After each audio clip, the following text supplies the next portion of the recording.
Pero ito ang nakakayanig na pinag-uusapan ngayon. Game. At ang tanong, crush mo ba talaga si Charlie Fleming?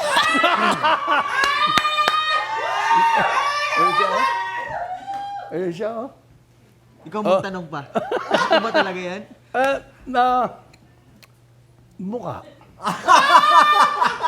Hindi, actually, ayoko naman sabihin, hindi maganda si Charlie. Diba? Very pretty girl. Very pretty. Oo. Ako gandun lang muna.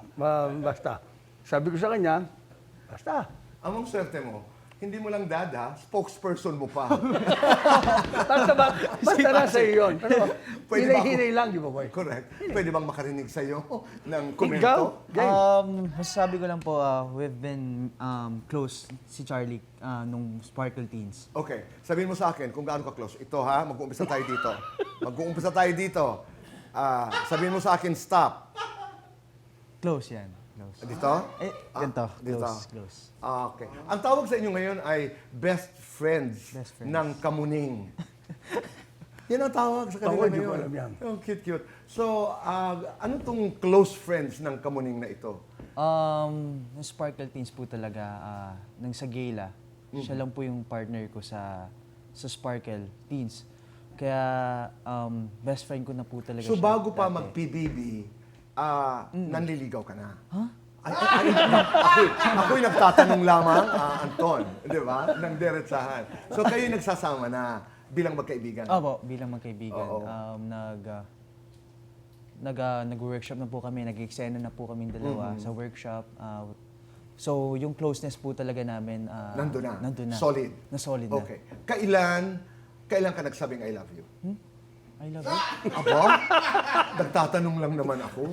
Hindi ko rin alam eh. Ang galing, Kailan pa yun? ang galing. Ikaw, sagutin mo. Sagutin mo. Di ba? Alam na ba niya? Alam naman niya. Alam na ba niya? Sinabihan mo na. Okay, next question. Anton, have you said I love you? I miss you? I mean, these things. Ewan ko po sa kanya kung mag-I love you back siya. Pero hindi ko alam. I love you. Pero nag-I love you na. Hindi pa. Pero hindi pa siya nag-I Wala, love hindi. you back. Best Oh, friend sabi lang. mo eh. Joke lang. Sabi mo eh. Best friend Okay, talaga. nakakailang girlfriends na. Kasi spokesperson eh. Actually, spokesperson, wala akong alam. Wala.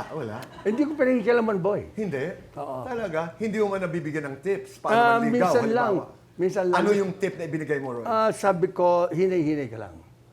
Meron kang objective sa buhay, di ba? Meron kang goal, meron kang Right. meron kang dreams. Uh-huh. Ayusin mo lang, sabi ko. Dumiretso ka sa kailan man yun. Anton, lahat mo nasasabi kay Papa? O may mga bagay kang itinatago for whatever reason? Yung pagmamahal mo halimbawa kay Charlie, nasasabi mo yun? Hindi, I mean, Pero, pwede. Pwede mo. halimbawa, mahal mo si Charlie. Is that something that you would tell Papa about? Lahat po ng mga nakausap ko long time ago, nasasabi ko po kay Papa. Lahat Kasi he's my best friend po talaga. So, hindi ka lang nagtatago? tatay, Hindi ako Wala. nagtatago. Okay siya. Ang Gusto ko galing, naman no? ng ganun. Kasi pag nasasabi mo, walang judgment, no? Walang Tatay mo. judgment po tatay ko eh. At saka sasabihin ko Close sa friend, kanya lalaki. kung ako talaga, kung magkakamali ka doon, sandali, medyo hindi yata ganito gawin natin. Palagay mo kaya. Oo. Ganito kaya ang dapat.